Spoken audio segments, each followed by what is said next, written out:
આજ તો જુનાગઢમાં આવી 9999 પગથિયા ચડીને કરી નાખ્યું આપણું ડ્રીમ પૂરું. તો સ્વાગત છે મિત્રો તમારું મારા મોરબી વ્લોગમાં. નાસ્તો ઠેલા બેલા પેક કરીને થઈ જશે તૈયાર અને વાગી ગયા છે સવારના 4. પણ તમારો ભાઈ આટલા વારમાં પહેલી વખત જાગ્યો છે 4 વાગે અને થઈ ગયો છે નાઈ ધોઈને કમ્પ્લીટ. કારણ કે બહાર જવાનું હોય ને હરક કોને નો હમાતો હોય. પણ એલા ભાઈ તું કાળુ કાકાની હળી કેરમાં તને મોંઘું પડી જાહે. કીધું તું તને હળી કેરમાં ભૂરી મશીન કાળી મશીન બધાય વાહે ક્યાં હતા રે. પછી તો ઇમરજન્સી ઇકો બોલાવો ને બધાયને ગાળું દઈ દઈને બેહાડ્યા. પણ સાહેબ આખા ગ્રુપમાં 2-3 એવા તો હોય જ જે મોઢું નતો હોય પણ પેલા માવો તો ખાય જ. હે ભગવાન તેરી લીલા અપરંપાર હે. પછી તો ડ્રાઈવરે જિગ્નેશ કવિરાજ નું ગીત ચડાવ્યું ત્યાં તો બધા એવો ડિસ્કો ગીરો જેને ઘરવાળી હતી ઈ રોવા માંડ્યા.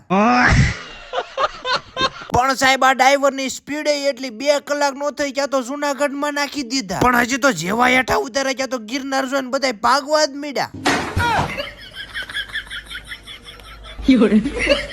પછી તો જય ગિરનારી કરીને બધાએ કરી દીધું ચડવાનું ચાલુ. પણ સાહેબ હજી તો 1000 પગથિયા નથી ચડ્યા ત્યાં તો બધાની ફેફડી ફાટીને હાથમાં આવી ગઈ.